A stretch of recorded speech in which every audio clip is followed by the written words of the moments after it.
سيئات أعمالنا من يهده الله فلا مضل له ومن يضلله فلا هادي له وأشهد أن لا إله إلا الله وحده لا شريك له وأشهد أن محمدا عبده ورسوله أما بعد فإن خير الحديث كتاب الله وخير الحدي حدي محمد صلى الله عليه وسلم وشر الأمور محدثاتها وكل محدثة بدعة وكل بدعة ضلالة وكل ضلالة في النار فأعوذ بالله السميع العليم من الشيطان الرجيم من حمزه ونفخه ونفثه بسم الله الرحمن الرحيم يا أيها الذين آمنوا اتقوا الله حق تقاته ولا تموتن إلا وأنتم مسلمون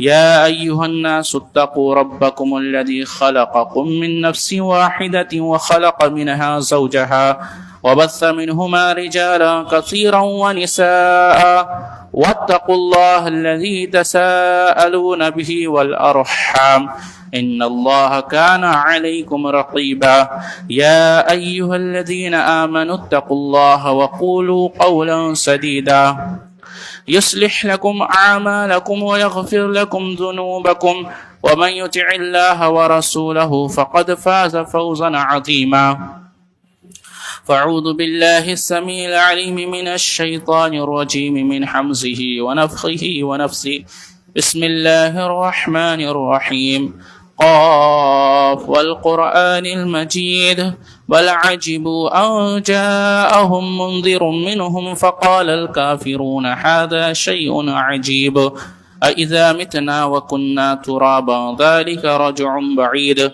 قد علمنا ما تنقص الأرض منهم وعندنا كتاب حفيظ بل كذبوا بالحق لما جاءهم فهم في أمر مريج أفلم ينظروا إلى السماء فوقهم كيف بنيناها وزيناها وما لها من فروج والأرض مددناها وألقينا فيها رواسي وأنبتنا فيها من كل زوج بهيج تبصرة وذكرى لكل عبد منيب ونزلنا من السماء ماء مباركا فأنبتنا به جنات وحب الحصيد والنخل باسقات لها طلع نضيد رزقا للعباد وأحيينا به بلدة ميتا كذلك الخروج كذبت قبلهم قوم نوح وأصحاب الرس وثمود وعاد وفرعون وإخوان لوط وأصحاب الأيكة وقوم تبع كل كذب الرسل فحق وعيد أفعين بالخلق الأول بل هم في لبس من خلق جديد فأعوذ بالله السميع العليم من الشيطان الرجيم بسم الله الرحمن الرحيم وقال الله تبارك وتعالى في القرآن المجيد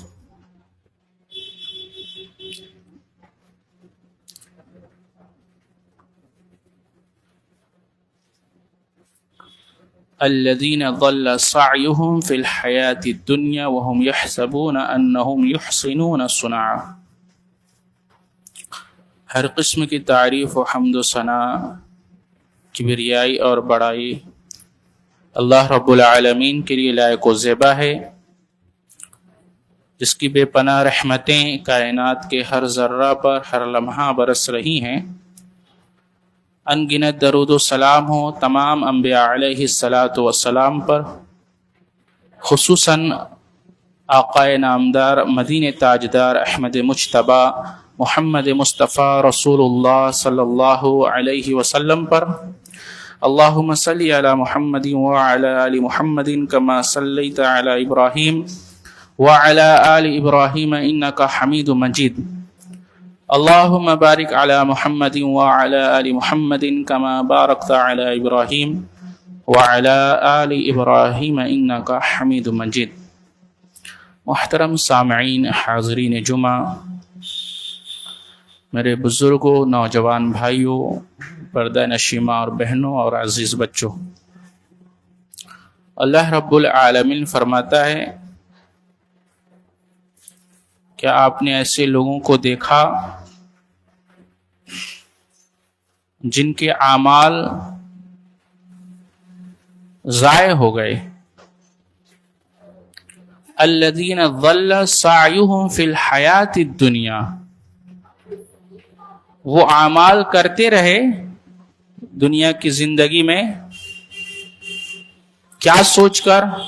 وَيَحْسَبُونَ أَنَّهُمْ يُحْسِنُونَ صُنْعًا، یہ سوچ کر کہ یہ عمل بہت اچھے ہیں، بہت بہتر عمل ہیں، لیکن اللہ رب العالمین کے یہاں اس عمل کا ان کو کوئی فائدہ نہیں ہوگا، ان کے اعمال ضائع ہو جائیں گے، ان کے اعمال برباد ہو جائیں گے۔ کون سے ایسے اعمال ہیں جو ضائع ہو جائیں گے، جو برباد ہو جائیں گے؟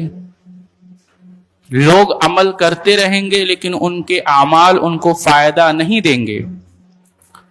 اللہ فرماتا ہے یا ایھا الذین آمنوا اطیعوا اللہ واطیعوا الرسول ولا تبطلوا اعمالکم، اے ایمان والو اللہ کی اطاعت کرو، اللہ کے رسول کی اطاعت کرو، اور وَلَا تُبْطِلُوا أَعْمَالَكُمْ، ورنہ کیا ہوں گے؟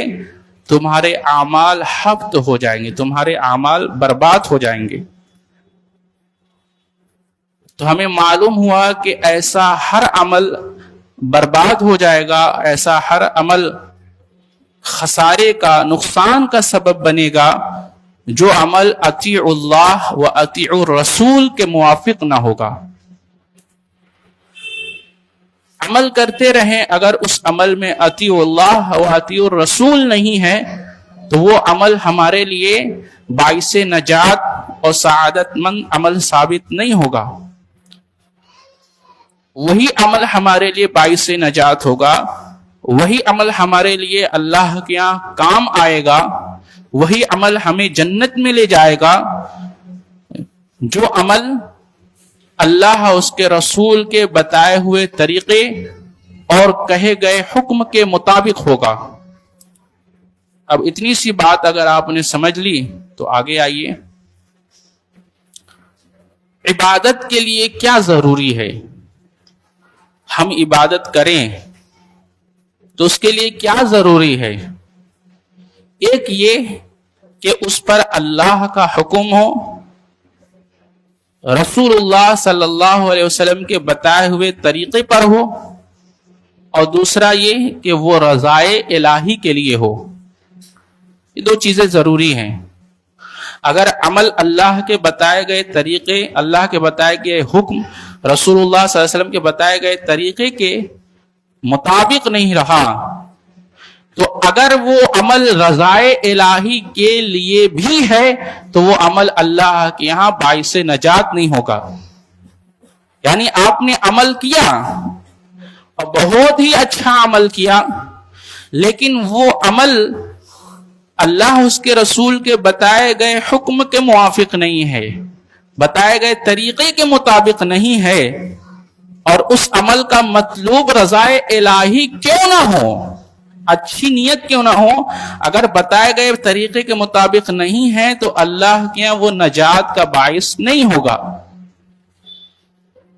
کیوں نہیں ہوگا؟ اس سلسلے میں سب سے پہلے قرآن کی ایک آیت دیکھ لیجئے۔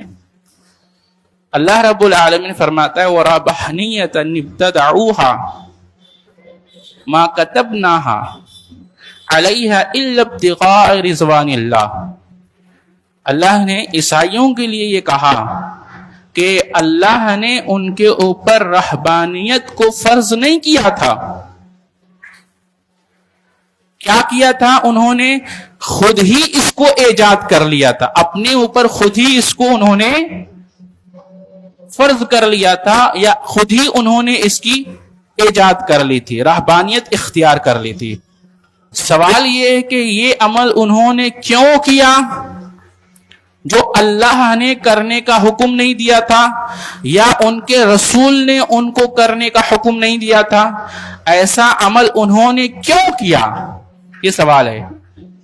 جواب اسی میں ہے وَرِضْوَانِ اللَّهِ، تاکہ وہ اس کے ساتھ اللہ کی رضا حاصل کریں۔ آپ سمجھ رہے ہیں؟ دیکھیے عمل تو کر رہے ہیں، اور عمل کس لیے کر رہے ہیں؟ تاکہ وہ اللہ کی رضا حاصل کر لیں، نیت بھی اچھی ہے، اور جو عمل کر رہے ہیں اس عمل کو بھی بہت اچھا وہ جان رہے ہیں، اچھا سمجھ رہے ہیں. یعنی وہ جو عمل کر رہے تھے رہبانیت کی، کون سا، کیسے، کیا کر رہے تھے؟ اس کو اچھا ہی سمجھ کر کہہ رہے تھے کہ اللہ کے لیے ہم اپنا گھر بار چھوڑ دے رہے ہیں، ہم اپنے گاؤں کو، اپنے شہر کو چھوڑ رہے ہیں، خیر بات کہہ رہے ہیں، اور نکل جا رہے ہیں جنگلوں بیابانوں میں، وہاں جا کر ہم اللہ کی عبادت کریں گے. تو اس عمل کو انہوں نے اچھا ہی سمجھ کر کیا تھا، بہتری جان کر، افضلی جان کر کیا تھا کہ یہ عمل ہمیں قرب الہی کا سبب بنیں گے، یہ عمل اس عمل سے اللہ ہم سے راضی ہو جائے گا. تو رضائے الہی کے لیے انہوں نے ایک عمل کیا، عمل بھی انہوں نے اچھا سمجھ کر کیا، اور نیت بھی ان کی اچھی تھی، لیکن اس عمل کے کرنے کا حکم اللہ نے نہیں دیا تھا. ما کتبناہا، اللہ کہتا ہے ہم نے ان کو نہیں کہا تھا کہ یہ تم کرنا.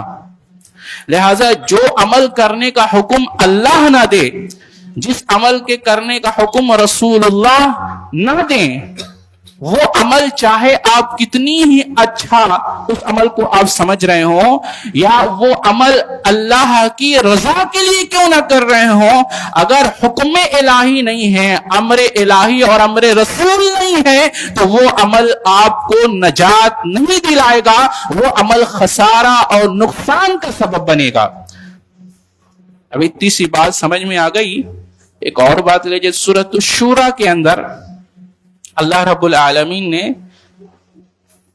یہ بت پرستوں کا ذکر کیا ہے، کفار و مشرکین کا ذکر کیا ہے، اور کہا ہے انہوں نے جو یہ بت پرستی کر لی ہے اور اللہ کے علاوہ ان بزرگوں کی مورتیوں کو، ان کے بتوں کو پوجنے لگے ہیں، اس کی عبادت کرنے لگے ہیں، بِإِذْنِ اللَّهِ، اللہ کے اذن کے بغیر یہ کر رہے ہیں، اللہ کی اجازت اس میں نہیں تھی، اللہ نے یہ کرنے کا حکم نہیں دیا تھا. اب آپ کو اتنی سی بات اگر سمجھ آ گئی کہ ہمیں عمل کے اندر امر الہی اور امر رسول کی ضرورت ہے، عبادت کے لیے اللہ اس کے رسول کے حکم کی ضرورت ہے، تو اب آگے بڑھیے. اگر کوئی عمل اس لیے کرتا ہے کہ اس سے اللہ کی رضا حاصل ہو جائے، اگر کوئی عمل اس لیے کرتا ہے کہ وہ عمل بہت اچھا ہے، لیکن اس عمل پر اللہ کا اور اللہ کے رسول صلی اللہ علیہ وسلم کا حکم اور امر نہیں ہے، وہاں سے اس کے ثبوت اور دلیل نہیں ہے، تو آپ کا یہ عمل باعث نجات کے بجائے باعث نقصان اور خسارہ ہونے والا ہے، جیسا کہ میں نے آپ کو دلائل سے پیش کیا. اب آئیے، ایک سورہ ہے جو بار بار ہم اور آپ پڑھتے ہیں، وہ کون سی سورہ ہے؟ سورۃ الفاتحہ. اس میں ہم کیا کہتے ہیں؟ اہدنا الصراط المستقیم، اللہ مجھے سیدھی راہ چلا، صراط الذین انعمت علیہم، ان لوگوں کے راستے پر چلا جن پر تیرا انعام ہوا. تو معلوم کیا ہوا؟ ہمیں ان کی راہ اختیار کرنی ہے جن پر اللہ کا انعام ہوا ہے، اور اس سے بالاتفاق اہل سنت صحابہ کرام کی جماعت مراد لیتے، اس میں کسی کا اختلاف نہیں ہے. ہاں اس میں اور بھی جماعت شامل ہے، کون سے؟ من النبیین والصدیقین والشہداء والصالحین. اس سلسلے میں ایک روایت بھی ہے، ایک صحابی رسول ہے، اللہ کے رسول صلی اللہ علیہ وسلم کے پاس آ کر کہتے ہیں، یا رسول اللہ صلی اللہ علیہ وسلم، میں آپ سے بڑی محبت کرتا ہوں، لیکن مجھے ایک خوف ہے. خوف کیا ہے؟ کہ اگر اللہ رب العالمین آپ کو جنت میں ڈال دے گا، آپ تو انبیاء کے مقام پر ہوں گے، اور میں جنت میں گیا بھی تو میرا کیا حشر ہونے والا ہے، میں تو آپ کے مقام کو نہیں پہنچوں گا، تو پھر مجھے غم ہے کہ میں کس طرح آپ کا دیدار کروں گا. اللہ کے رسول صلی اللہ علیہ وسلم خاموش رہے یہاں تک کہ اللہ نے آیت نازل کر دی وَمَن يُطِعِ الرَّسُولَ فَقَدْ أَطَاعَ اللَّهَ وَمَن يُطِعِ اللَّهَ وَرَسُولَهُ مِنَ النَّبِيِّينَ وَالصِّدِّيقِينَ وَالشُّهَدَاءِ وَالصَّالِحِينَ. اب دیکھیے اس آیت کے اندر وَمَن يُطِعِ اللَّهَ وَرَسُولَهُ فَأُولَٰئِكَ أَنْعَمَ اللَّهُ عَلَيْهِم مِّنَ النَّبِيِّينَ وَالصِّدِّيقِينَ وَالشُّهَدَاءِ. یہ آیت کے اندر اللہ رب العالمین نے واضح کر دیا جس نے رسول اللہ صلی اللہ علیہ وسلم کی اطاعت کی، جس نے اللہ کی اطاعت کی، اور یہی وہ لوگ ہیں جو کن کے ساتھ ہوں گے؟ من النبیین والصدیقین والشہداء والصالحین، یہ ان کے ساتھ ہوں گے. تو یہاں منعم علیہم کی جماعت بالاتفاق صحابہ کی جماعت ہے. بہرحال مقصد یہ ہے. تو یہ وہ راہ ہے جس راہ پر چل کر اللہ کا انعام ہوگا، یعنی صحابہ کی جماعت. اب کن کی جماعت کی پیروی نہیں کرنی ہے؟ آگے اللہ کہتا ہے صراط الذین انعمت علیہم غیر المغضوب علیہم، وہ لوگ جن پر اللہ کا غضب ہوا. اس سے بالاتفاق مراد یہ کون ہیں؟ یہ عیسائی ہیں، یہ نصرانی ہیں. اور ولا الضالین، اس سے بالاتفاق مراد یہود ہیں. تو ہمیں ان دونوں کی راہ نہ چلانا، ان دونوں کے راستے پر نہ چلانا. جو چیزیں ان لوگوں نے کی ہیں دین کے نام پر، اور جس طرح انہوں نے دین میں بگاڑ کیا، اللہ ہمیں اس طرح اپنے دین کو بگاڑنے کی راہ پر نہ چلانا. اب دیکھیے یہاں عیسائیوں نے ایک چیز کو ایجاد کر لیا تھا، رہبانیت، جبکہ اللہ نے ان کے اوپر اس چیز کو فرض نہیں کیا تھا. انہوں نے کیوں کر لیا؟ تاکہ ہم کیا کریں گے؟ اللہ کی رضا حاصل کریں گے، اس لیے انہوں نے ایجاد کر لیا تھا. لیکن پھر بھی اللہ رب العالمین نے ان کی راہ کو اختیار کرنے سے منع فرمایا ہے. سمجھ میں آ گئی بات؟ اب آگے چلیے. ایک اور روایت ہے، میں مختصراً لے چلوں. محبت کہتے ہیں، محبت کرتے ہیں، ٹھیک ہے، اور محبت میں عمل کرتے ہیں. آپ کو پتا ہے اہل سنت والجماعت کے نزدیک گناہ کبیرہ سے سنگین جرم بدعت ہے. گناہ کبیرہ سے سنگین جرم بدعت ہے. امام بخاری کتاب الحدود کے اندر ایک روایت لائیں. روایت کیا ہے؟ اللہ کے رسول صلی اللہ علیہ وسلم کے پاس ایک شخص آتا ہے. اس کا نام کیا ہے؟ ان کا نام عبداللہ ہے. ان کا لقب حمار ہے، حمار، گدھا. اچھا، یہ کیا کرتے تھے؟ شراب پیتے تھے، اور اللہ کے رسول صلی اللہ علیہ وسلم ان کے شراب پینے کی وجہ سے حد جاری کرواتے، شراب کی حد لگواتے، اور پھر پی لیتے اور پھر آتے، پھر ان پر حد لگتی. کہتے ہیں، راوی کون ہے؟ حضرت عمر رضی اللہ تعالیٰ عنہ. انہوں نے ان پر لعنت بھیجی. اللہ کے رسول صلی اللہ علیہ وسلم نے منع فرمایا اور کہا واللہ، قسم اللہ رب العالمین کی، یہ اللہ اس کے رسول سے محبت کرنے والا ہے. دیکھیے جس کے دل میں حقیقت میں ایمان ہے، گناہ کبیرہ کا مرتکب ہے، پھر بھی اس کی گواہی دی جا رہی ہے ایمان کی. اس کی گواہی دی جا رہی ہے کس چیز کی؟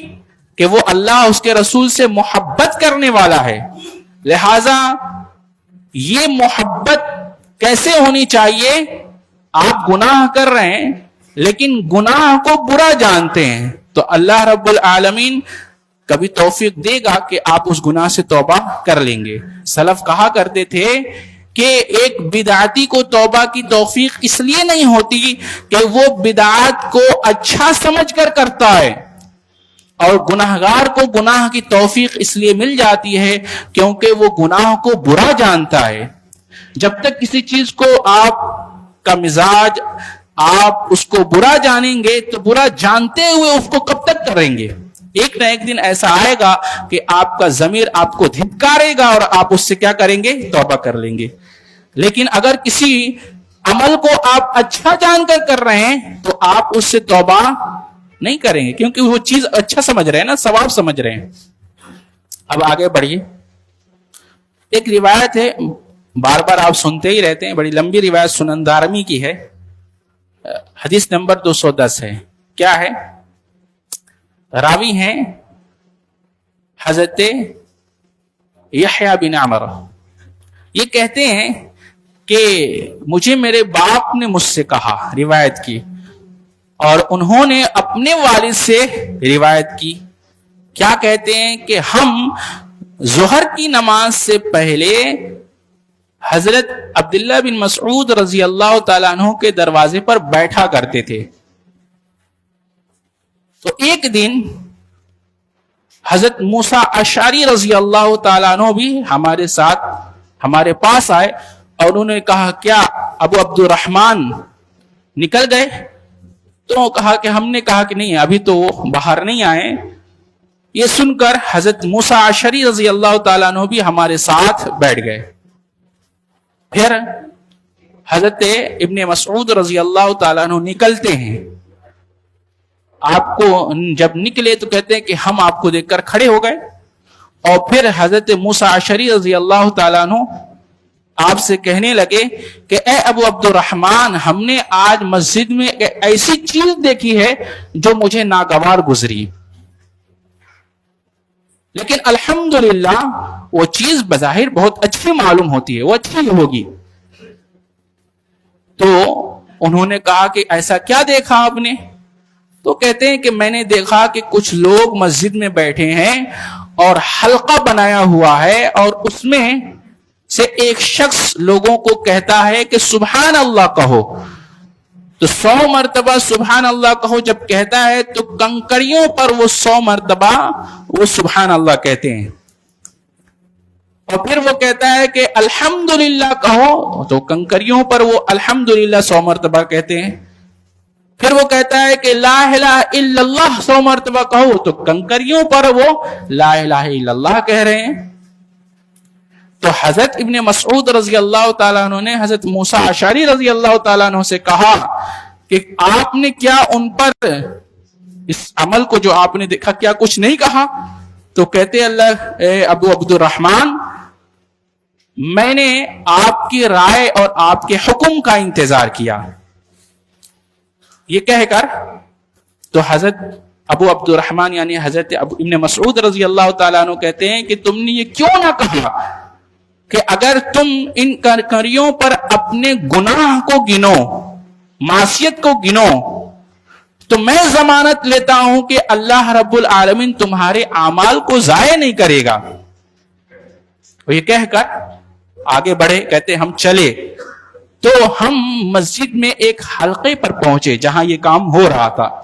کہتے ہیں کہ حضرت ابن مسعود رضی اللہ تعالیٰ عنہ کھڑے ہو گئے اور ان سے کہا کہ یہ تم کیا کر رہے ہو؟ تو کہتے ہیں کہ ابو عبد الرحمن, ہم یہ عمل صرف اور صرف کس لیے کر رہے ہیں؟ اللہ کی رضا کے لیے کر رہے ہیں, ہماری نیت اس میں اچھی ہے. تو انہوں نے کہا کہ ابھی تو نبی صلی اللہ علیہ وسلم کے اصحاب موجود ہیں, صحابہ موجود ہیں, اور آپ کے ابھی کپڑے بوسیدے نہیں ہوئے, ابھی کپڑے بھی گندے نہیں ہوئے. کس کے؟ رسول اللہ صلی اللہ علیہ وسلم کے. اور آپ صلی اللہ علیہ وسلم کے ابھی گھر کے برتن بھی نہیں ٹوٹے ہیں, اور اے امت محمد کیا تم ہلاکت کی طرف نکل پڑے ہو؟ کیا تم نے ایک ہلاکت کی راہ اس کا دروازہ کھول لیا ہے؟ حضرت ابن مسعود رضی اللہ تعالیٰ عنہ کہتے ہیں. اور پھر آپ نے ایک بہت زبردست بات کہی, اب میں آپ کی توجہ چاہتا ہوں. وہ کیا کہہ رہے ہیں؟ حضرت ابن مسعود رضی اللہ تعالیٰ کہہ رہے ہیں اللہ کی قسم کہ میں ضمانت لیتا ہوں کہ اگر تم اپنے گناہ گنو, یعنی گناہوں پر استغفار کرو اور گناہوں کا اعتراف کرو اور گناہوں کی معافی مانگو, تو اللہ تمہارے اعمال کو ضائع نہیں کرے گا. اور پھر کہتے اللہ کی قسم ہم نے رسول اللہ صلی اللہ علیہ وسلم کو فرماتے ہوئے سنا کہ ایسے لوگ پیدا ہوں گے جو قرآن پڑھیں گے اور ان کے حلق سے وہ قرآن نہیں اترے گا. اچھا, یہ حدیث آپ سنتے رہتے ہیں, کبھی اس کا مفہوم سمجھائیں؟ حلق سے نہیں اترے گا کا کیا مراد ہے؟ یعنی وہ قرآن تو پڑھیں گے لیکن قرآن کا فہم ان کے دل میں نہیں اترے گا. قرآن کا جو معنی ہے، جو فہم ہے، جو قرآن کی آیتوں کی مراد ہے، وہ ان کے دل میں نہیں آئے گا، حلق سے نہیں اترے گا کا ایک مفہوم یہ ہے۔ اور ایک مفہوم علماء نے یہ کہا ہے کہ اس سے مراد یہ ہے کہ وہ قرآن کے مخالف ہوں گے، یعنی قرآن تو پڑھیں گے، عمل یعنی حلق سے نیچے نہیں اترے گا، یعنی قرآن کی مخالفت کرنے والے ہوں گے۔ بعض نے اس سے یہ مراد لی ہے۔ جو مجھے اچھی لگی وہ یہ ہے کہ قرآن کی آیت کا جو مفہوم ہے، اس کی جو مراد ہے وہ ان کے دل میں نہیں آئے گا، وہ ان کے دل میں نہیں اترے گا۔ تو کہتے ہیں ہم نے اللہ کے رسول سے ایسی بات سنی ہے کہ ایسے لوگ تم میں پیدا ہوں گے، اور پھر کہتے ہیں اللہ کی قسم مجھے یہ لگتا ہے کہ تم میں سے اکثر انہی لوگوں میں سے ہو۔ سمجھ میں آ رہی بات نہیں آ رہی؟ اور اس کے راوی پھر کہتے ہیں حضرت عمرو بن سلمہ، وہ کہتے ہیں کہ جب جنگ نہروان ہوئی تو ہم نے دیکھا کہ ان میں کی اکثریت اسی جنگ نہروان میں ہم پر تیر برسا رہے تھے۔ اللہ اکبر، کیسی دور اندیشی تھی صحابہ کرام کی۔ وہ کیا فرما رہے ہیں کہ ہم نے دیکھا کہ جنگ نہروان میں جو خارجیوں سے جنگ ہوئی تھی حضرت علی رضی اللہ تعالیٰ عنہ کی، کہتے ہیں کہ ہم نے دیکھا کہ ان میں سے اکثر وہ لوگ تھے جو جنگ نہروان میں خارجیوں کی مدد کر رہے تھے، اور یہی لوگ ہم پر تیر برسا رہے تھے۔ اللہ اکبر، اللہ رب العالمین ہم سب کو ایسے لوگوں کے فہم و فکر و عمل سے محفوظ فرما لے۔ اب غور کیجئے، حضرت ابن مسعود رضی اللہ تعالیٰ عنہ نے ایسے عمل کرنے والے کو جو وہ کر رہے تھے، کر کیا رہے تھے؟ وہ مسجد میں بیٹھ کر ایک حلقہ بنا کر تسبیح، تحلیل اور تکبیر ہی تو پڑھ رہے تھے، کنکڑیوں پر گن رہے تھے، وہ اچھائی عمل کر رہے تھے، لیکن یہ عمل جو وہ کر رہے تھے یہ سنت کی مخالفت تھی۔ رسول اللہ صلی اللہ علیہ وسلم نے اس طرح سے تسبیح و تحلیل اور تکبیر پڑھنے کا حکم نہیں دیا ہے۔ سمجھ میں آ گئی بات نہیں آ گئی؟ اور ایک چیز دیکھ لیجئے، سعید مسیب ایک بہت بڑے تابعی، بہت بڑے عالم دین ہیں، کیا ہے، انہوں نے ایک شخص کو کہا، وہ کہا کہ اللہ رب العالمین تجھے ایسی نماز پڑھنے پر عذاب دے گا۔ تو ان سے کہا اس آدمی نے کہ کیا ہمیں اللہ رب العالمین نماز پڑھنے پر عذاب دے گا؟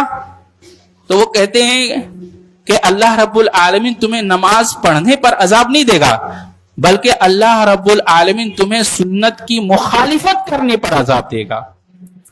تو بعض لوگ کہتے ہیں کہ ہم یہ جو عمل کر رہے ہیں اچھا ہی تو کر رہے ہیں، اس میں سیرت رسول ہی تو سنا رہے ہیں، نعت ہی تو پڑھ رہے ہیں، نبی کی تعریف ہی تو بیان کر رہے ہیں، اللہ رب العالمین کا ذکر ہی تو کر رہے ہیں، کون سا برا عمل کر رہے ہیں؟ سوال یہ ہے، لوگ جب یہ کہتے ہیں یہ تو ثواب کا کام ہے اور ہم اس پر اللہ کی رضا چاہتے ہیں، اور یہ اعمال ہم کیوں کرتے ہیں؟ کیا ہمیں اس عبادت پر اللہ عذاب دے گا؟ کیا رسول اللہ صلی اللہ علیہ وسلم کی ملی ہوئی اس نعمت پر، ملے ہوئے اس فضل پر، ملے ہوئے اس رحمت پر اگر ہم خوشی کا اظہار کریں گے تو نبی کی ولادت کی خوشی پر اللہ عذاب دے گا؟ جواب وہی ہے جو سعید بن مسیب نے دیا، اللہ رب العالمین آپ کو اس کے خوشی پر عذاب نہیں دے گا، بلکہ آپ کو رسول اللہ صلی اللہ علیہ وسلم کے دین میں نئی چیز ایجاد کرنے کی وجہ سے ثواب دے گا، آپ کو رسول اللہ صلی اللہ علیہ وسلم کی سنت کی مخالفت کرنے کی وجہ سے عذاب دے گا۔ اچھا، لوگ ایک آیت پیش کرتے ہیں، سورہ یونس کی آیت، قل بفضل اللہ وبرحمتہ فلذلک فلیفرحوا۔ کیا کہتے ہیں کہ اللہ رب العالمین نے تو کہا ہے کہ اللہ کے فضل، اس کی رحمت پر تمہیں چاہیے کہ تم خوشی مناؤ، فلیفرحوا۔ فرحہ کا معنی بعض لوگوں نے اس کا مطلب یہ لکھا کہ تم خوشی مناؤ، جبکہ عرب کی جو لغت ہے اس کا ساتھ نہیں دیتی ہے۔ عرب کے اندر اللہ رب العالمین نے فرحہ کا معنی کیا ذکر کیا؟ قرآن میں ہی دوسری جگہ فرح المخلفون، تو منافقین جو جنگ تبوک سے پیچھے رہ گئے تھے، اللہ نے ان پر تان کرتے ہوئے کہا خوش ہو جاؤ۔ تو کیا منافقین نے جو غزوہ تبوک میں شریک نہیں ہوئے اس پر وہ خوشی منا رہے تھے؟ اللہ نے ان پر تان کرتے ہوئے کہا فریح المخلفون، خوش ہو جاؤ اس بات پر کہ غزوہ تبوک میں تم شریک نہیں ہوئے۔ اسی طرح اللہ رب العالمین نے دوسری جگہ کہا کہ فرحوا بها فرحا شدیدا، صحابہ کرام بہت زیادہ خوش ہو گئے کس بات پر؟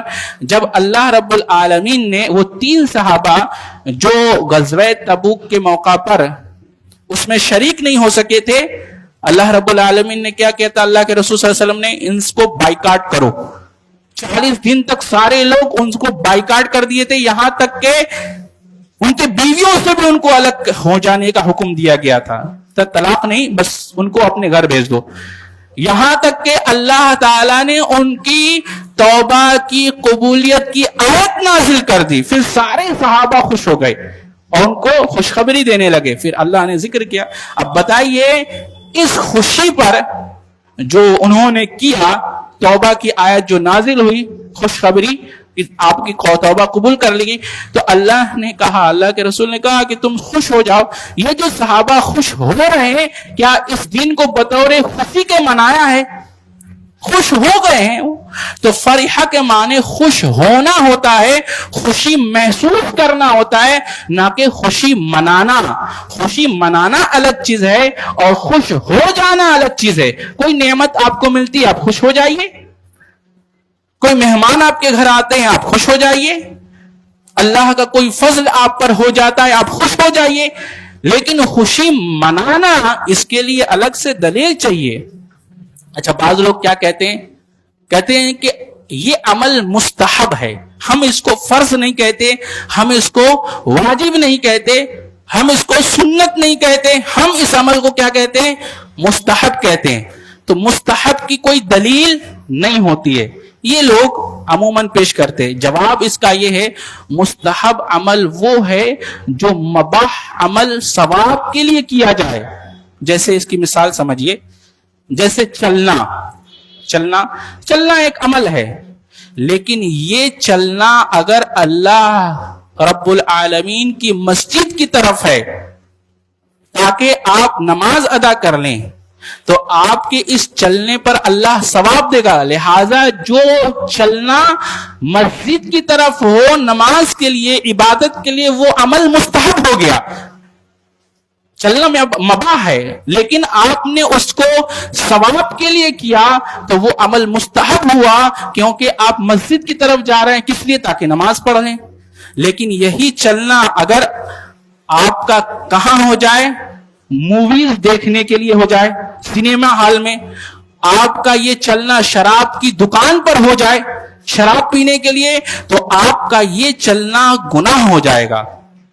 بذات خود یہ عمل جائز ہے، لیکن اگر اس میں آپ نے یہ نیت کر لی کہ ہم یہ عمل کرنے جا رہے ہیں، مباح کو ثواب کے لیے عمل کیا، ثواب سے اٹیچ کیا، وہ عمل مستحب ہوتا ہے۔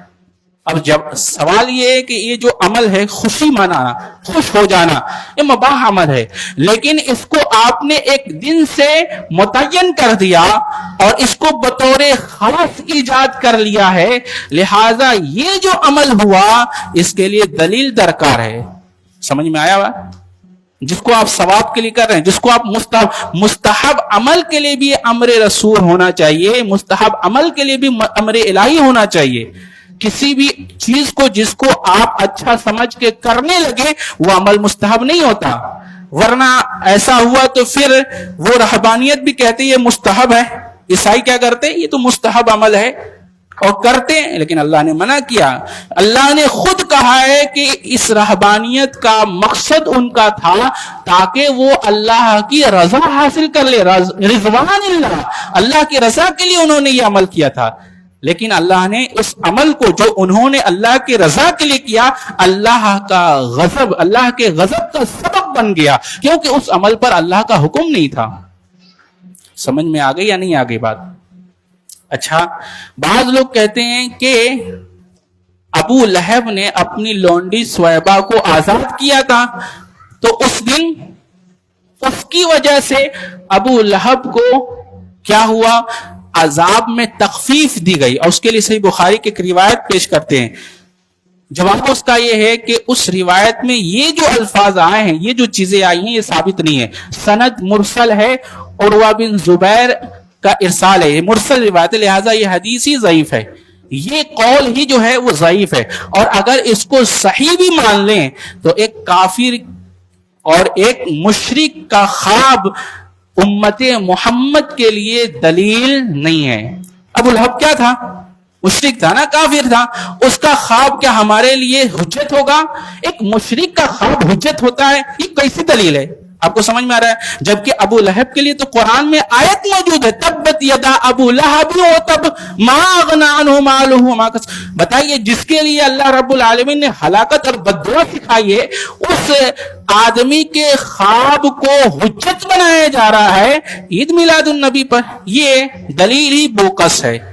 تو یہ کچھ دلائل ان کے ہیں جو پیش کیے جاتے ہیں جو بالکل باطل ہیں. وہ ساری دلیلیں ایسی لاتے ہیں جس کا کتاب و سنت سے کچھ لینا دینا نہیں رہتا ہے. آپ کو صرف ایک ہی بات کہنی ہے. وہ بات کیا کہنی ہے؟ ہمیں آپ کے اس عمل پر جو آپ نے ایجاد کر لیا ہے اپنی طرف سے، کیا چاہیے؟ امر الہی اور امر رسول، حکم الہی اور حکم رسول چاہیے. اور اگر اس پر نہیں ہے تو آپ کا یہ عمل باطل ہے. ہم یہی سمجھتے ہیں. اچھا، ایک اور دلیل پیش کرتے. یہ بتاؤ، مسجد میں یہ جو ٹائلز لگاتے ہو، یہ جو لائٹیں لگاتے ہو، یہ جو پنکھے لگاتے ہو، یہ بھی تو ثواب کے لیے کرتے ہو. تو کیا یہ عمل رسول اللہ صلی اللہ علیہ وسلم نے کیا ہے؟ یہ جواب ہے، یہ دلیل ان کا ہے. تو جواب اس کا کیا ہے؟ لائٹیں لگانا، ماربل لگانا، پنکھے لگانا وسائل میں سے، مقاصد میں سے نہیں ہے. اور مسائل اختیار کرنے کا حکم اللہ نے دیا ہے، لیکن مقصد کے لیے، جو مقصد کے لیے کیا جا رہا ہے، مقاصد میں سے نہیں ہے. اللہ اکبر. سمجھ میں آ رہا ہے؟ شریعت کے اندر وسائل اختیار کرنے کا حکم ہے، لیکن آپ جس عمل کو اختیار کر لیا ہے وہ عمل بذات خود آپ نے ایجاد کر لیا ہے. کس نام سے؟ عید میلاد النبی. اور عید کا مطلب کیا ہوتا ہے؟ وہ عمل جو بار بار آئے ہیں، آدھا یہودو سے، یعنی بار بار آنے والا دن. جیسے عید الاضحیٰ، عید الفطر ہے، تو اللہ کے رسول صلی اللہ علیہ وسلم اس کے لیے دلائل موجود ہے. عید منانے کے لیے دلائل موجود ہے. 2 عیدیں تو ہیں نا ہمارے لیے، پھر یہ تیسری عید کا ایجاد کیوں؟ اچھا، جو لوگ اس دن کو عید مناتے ہیں اور جس آیت سے، جس حدیث سے، جس اثر سے دلیل لیتے ہیں، ان کے سامنے آپ کو ایک چیز پیش کرنی ہے. کیا ہے؟ روافض شیعہ ایک عید مناتے ہیں، عید غدیر خم کے موقع پر. وہ کیا کرتے ہیں؟ اس دن کو بطور عید مناتے ہیں کہ اللہ کے رسول صلی اللہ علیہ وسلم نے حضرت علی رضی اللہ تعالی عنہ کو کیا کہا تھا؟ جس کا میں مولا اس کا علی مولا. تو انہوں نے اس کو نص بنا لیا ہے، دلیل بنا لیا، اور کہا یہ حضرت علی کا اعزاز ہے. تو حضرت علی تو صرف شیعہ کے نہیں ہے نا، وہ تو ہمارے بھی ہیں. لہذا ہم بھی حضرت علی رضی اللہ تعالیٰ عنہ کی محبت کو اپنا ایمان جانتے ہیں. تو اگر وہ اس دن کو عید منا رہے ہیں، عید غدیر منا رہے ہیں حضرت علی کے اعزاز اور ان کی رحمت اور فضل پر، کہ اللہ رب العالمین نے ان کو یہ فضل، ان کو یہ رحمت دیا، ان کو یہ نعمت دی، تو بتائیے ان کا یہ عمل اگر بدعت ہے تو آپ کا یہ عمل سنت کیسے ہو گیا؟ یا آپ کا یہ عمل ثواب کیسے ہو گیا؟ مستحب کیسے ہو گیا؟ یہی لوگ عید غدیر کو بدعت کہتے ہیں اور یہی لوگ عید میلاد کو مستحب کہتے ہیں. یہ کون سا عمل ہے؟ سمجھ میں آ رہا ہے؟ نہیں آ رہا ہے؟ تو عید غدیر آپ کو یاد رکھنا ہے. اور اس طرح سے کچھ چیزیں اور بھی ہیں جو منائی جاتی ہیں بطور خوشی میں. آپ سوچئے کہ اللہ کے نبی صلی اللہ علیہ وسلم جب مکہ سے مدینہ آئے، انہوں نے دلیل میں پیش کی کہ مدینہ والے خوش ہوئے اور خوشی میں انہوں نے یہ کیا، یہ کیا، یہ کیا. ٹھیک ہے، لیکن جواب اس کا یہ ہے کہ ہم تو عید میلاد النبی نہیں منانا چاہیے. ہماری دلیل بھی یہی ہے کہ اللہ کے نبی صلی اللہ علیہ وسلم مکہ سے مدینہ ہے. دلیل کیسے یہ ہے؟ اس لیے کہ ہم یہ عمل نبی صلی اللہ علیہ وسلم کی زندگی میں یہ دن دسیوں بار آئے، صحابہ کی زندگی میں آئے. مدینہ والوں نے اس دن کو بطور خوشی کے نہیں منایا. بھائی انہوں نے جب پہلی بار رسول اللہ صلی اللہ علیہ وسلم آئے تھے اس دن کو بطور استقبال میں، نبی کے استقبال میں خوش ہوئے نا، نہ کہ اس دن کو بطور عید کے شریعت بنایا گیا، ایسا نہیں ہوا. لہذا یہ عمل بھی پیش کرنا، یہ دلیل بھی پیش کرنا بالبضاحت باطل ہے. اور اگر آپ کو یہ چیز منانی ہے تو ہمارے لیے صحابہ کا اسوہ دلیل ہے. صحابہ کرام نے اس دن کو، جس دن مدینہ رسول اللہ صلی اللہ علیہ وسلم آئے تھے، کہ اللہ کے رسول صلی اللہ علیہ وسلم سے محبت صحابہ سے بڑھ کر کوئی کرتا ہے، یا رسول اللہ صلی اللہ علیہ وسلم کی اطاعت صحابہ سے بڑھ کر کوئی کرتا ہے؟ تو نبی صلی اللہ علیہ وسلم سے محبت بھی ہم سے اور تم سے صحابہ کو زیادہ تھی، اور اطاعت بھی صحابہ رسول اللہ صلی اللہ علیہ وسلم کی ہم سے اور تم سے زیادہ کرتے تھے. اس دن کو، جس دن مدینہ اللہ کے رسول آئے، اس کو بطور عید کے صحابہ نے نہیں منایا. حضرت ابوبکر صدیق نے، حضرت عمر نے، حضرت عمر فاروق نے، اور حضرت عثمان غنی نے، حضرت علی، کسی نے نہیں منایا. خلفائے راشدین کی زندگی میں نہیں ملتا. میں ایک بات کہوں، سونے پر سہاگا اور جادو وہ جو سر چڑھ کر بولے. بتائیے، فقہ حنفی ان کے یہاں ایک چیز ہے جس کی اتباع کرتے ہیں. پورے فقہ حنفی کی جتنی بھی کتاب ہے، کسی بھی کتاب میں عید میلاد النبی نہیں ہے. امام ابو حنیفہ کی طرف جتنی بھی اقوال منسوب ہیں، کہیں بھی نہیں ہے. فقہ حنفی میں نہیں ہے، ائمہ دین نے نہیں کیا، محدثین نے نہیں کیا، اور علماء کرام نے نہیں کیا، صحابہ کرام نے نہیں کیا، تابعین نے نہیں کیا، تبع تابعین نے کیا، کسی نے بھی نہیں کیا. بس تمہیں سمجھ میں آئی قرآن کی وہ آیات جس میں خوشی منانے کا حکم ہے. تو یہ ساری چیزیں صرف اور صرف ہر دھرمی کی بنیاد پر ہے.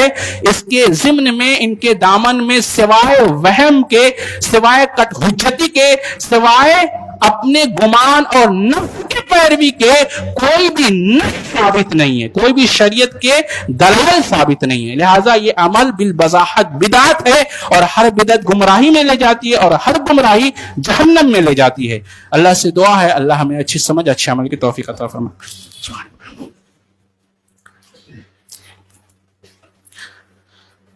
الحمد لله نحمده ونستعينه ونستغفره ونعوذ بالله من شرور أنفسنا ومن سيئات أعمالنا. من يهده الله فلا مضل له ومن يضلله فلا هادي